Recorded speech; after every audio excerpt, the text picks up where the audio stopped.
The next set of poems from Prince Koresada's poetry contest continue the autumn theme. We start with Shiratsuyu no okishiku nobe o miru goto ni aware wa aki zo kazu masari keru. Silver dewdrops fallen scattered upon the meadows. Every time I see them, the sadnesses of autumn increase in number. Dewfall was a standard marker of autumn in pre-modern poetry because it was heavier in the season, particularly in early autumn, due to the changing temperatures, with warm days but colder nights and evenings. Of course, it was also a metaphor for tears, so in this poem, the poet is so moved by the sight of the dew-coloured fields that he cannot help but weep. Aki kaze no uchifuku kara ni hana mo ha mo midarete mochiru nobe no kusaki ka. The autumn breeze is blowing keenly, so will both flowers and leaves scatter confusedly from the trees and grasses on the meadow.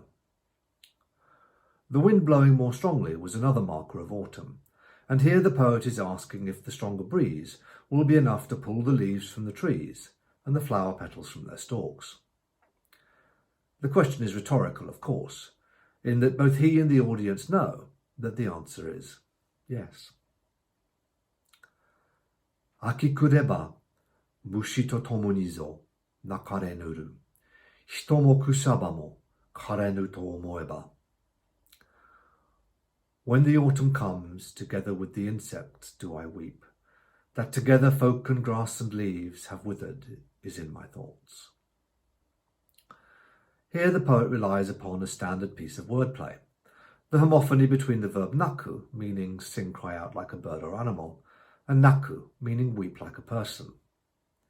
He's drawing an analogy between the autumn of the year and the autumn of a person's years, the end of their life, and feeling sad for both.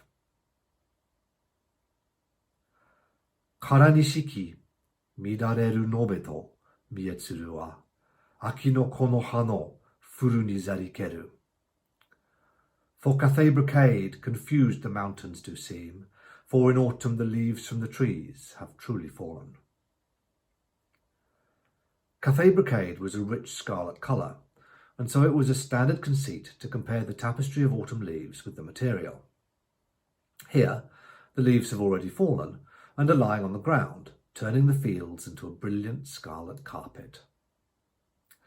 I have to say, this is one of the types of waka that I really love. The words capture a single striking natural scene in a remarkably vivid way.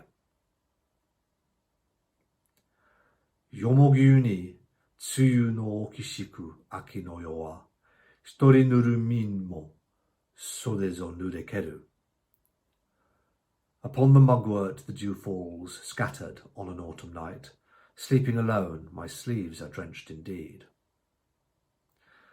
Mugwort conventionally grew in tangled thickets around houses that had seen better days, so when it's mentioned in a poem, it generally suggests abandonment and desolation. Here, the poet could be either male or female, sleeping alone because no lover has come to call, or they have no one to visit, and crying so much they have stoked the sleeves of their kimono, just as the dew is soaking the ground outside. Ashihiki no yamabe ni yosuru shiranami wa kurenai fukaku aki zo miekeru. Upon the leg-wearying mountain meadows break the whitecaps. A deeper scarlet does autumn reveal. This is an interesting poem. The initial expression, ashihiki no, which I've translated as leg-wearying, is what's known as a makura kotoba, or pillow word. These are fixed poetic expressions used to modify particular nouns, in this case the following yama, mountain. The heyday for makura kotoba was in the 8th century, so using it here in a poem composed towards the end of the 9th is a deliberate nod toward the poetic past. The poem is also slightly unusual in that we're given the images of waves breaking on the mountains, but nothing to clearly suggest the presence of the sea. This points at the waves being used as a symbol for something else, mists or clouds. Their whiteness, through which the scarlet of the autumn leaves appears and disappears, only serves to throw the scarlet of the mountainside into sharper relief. Nani shiyou wa shiite tonomamu ominae shi, shito no kokoro no aki wa ukutomo. If the name fits, then strongly would I ask you, maiden flower, though folks' full hearts in autumn be cruel. This is a slightly complicated poem. The poet's address to the maiden flower conceals his address to a maiden. The verb he uses, tanomu, generally meant trust, but could also mean request, and both meanings are overlain here. He wants to ask her something and wants to trust what her response will be. What's he going to ask her? Well, probably, do you still love me? This sense is reinforced by the reference to autumn hearts in the second part of the poem, because aki, autumn, also evoked aki, to be sated or to have had enough of something. So the poet is asking his lady, now that we've been having our affair, do you still love me? Or has our love reached its autumn because you've had enough? Aki no yo hitori netaramu ama no kawa, fuchise todarazu iza wa tarinamu. On an autumn night I sleep alone, it seems, for to the river of heaven's depths and shallows I will not make my way. However could I cross them?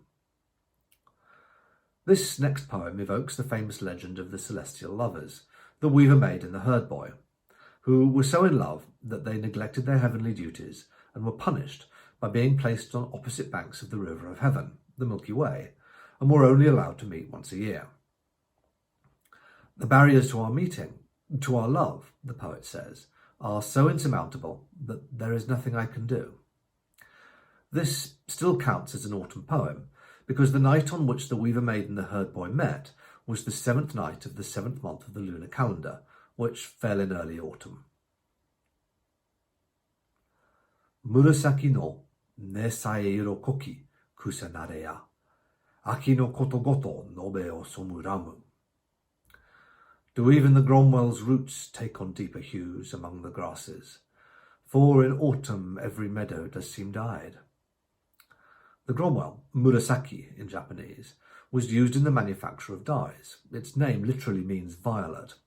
So the poet here is playing with words and speculating that the dye from the Gromwell in the autumn will be richer, although the colour the fields are dyed is of course scarlet from fallen autumn leaves.